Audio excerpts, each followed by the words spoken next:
Assalamualaikum warahmatullahi wabarakatuh. Halo semuanya, perkenalkan nama saya Nadia Desriani, mahasiswa aktif semester 3 Ilmu Komunikasi Konsentrasi Public Relation F, Universitas Islam Negeri Sultan Syarif Kasim Riau. Kali ini saya akan mempresentasikan tentang strategi komunikasi persuasif dalam membangun hubungan harmonis internal.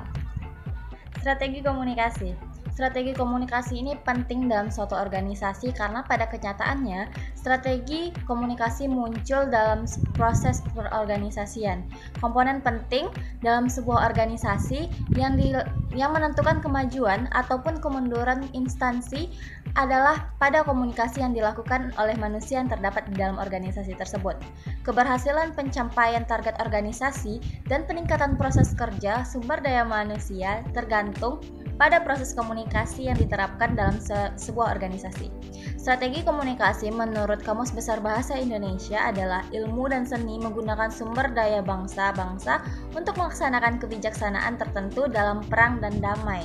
Sedangkan menurut Anwar Arifin, suatu strategi adalah keseluruhan keputusan kondisional tentang apa yang akan dijalankan guna mencapai tujuan. Soleh Sumitrat mengutip pendapat Kutip and Center, proses public relations sepenuhnya mengacu pada kegiatan pendekatan manajerial. Proses ini terdiri dari fact finding, planning, communication, and evaluation. Fact and finding adalah mencari dan mengumpulkan dari sebelum melakukan tindakan.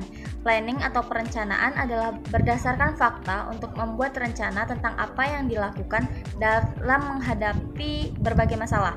Kemudian communication atau komunikasi adalah rencana yang disusun dengan baik sehingga hasil pemikiran yang matang berdasarkan fakta yang tadi. Kemudian dikomunikasikan dan dilakukan kegiatan operasional. Yang keempat, evaluation atau evaluasi adalah mengadakan evaluasi tentang suatu kegiatan, apakah tujuan sudah tercapai atau belum. Hasil dari evaluasi merupakan dasar untuk kegiatan humas berikutnya. Dari sini, maka istilah dari strategi komunikasi public relation dapat disimpulkan sebagai strategi manajemen yang sering juga disebut dengan rencana atau rencana jangka panjang perusahaan. Suatu rencana strategi perusahaan menetapkan garis besar tindakan strategi yang akan diambil dalam kurun waktu tertentu ke depan. Untuk memberikan kontribusi kepada rencana jangka panjang itu, praktisi public relation dapat melakukan langkah-langkah seperti menyampaikan fakta dan opini, baik yang beredar di dalam maupun di luar perusahaan, memahami dokumen resmi perusahaan dan mempelajari perusahaan yang terjadi secara historis, kemudian melakukan analisis SWOT atau analisis SWOT, strength atau kekuatan, weakness atau kelemahan, opportunities atau peluang, dan threats ancaman.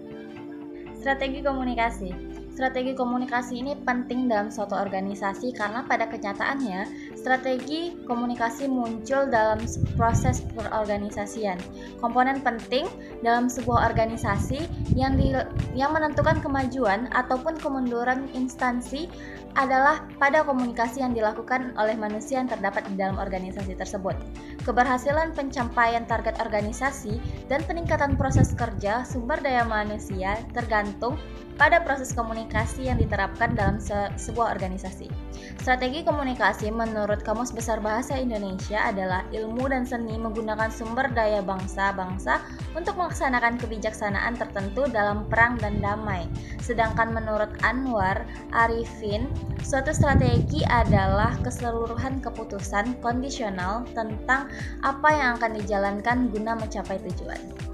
Pertama, strategi operasional melalui mekanisme program public relation yang dilakukan dengan pendekatan kemasyarakatan melalui mekanisme sosial kultural dan nilai-nilai yang berlaku dalam masyarakat.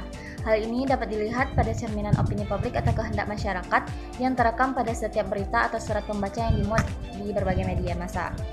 Yang kedua adalah strategi of publicity.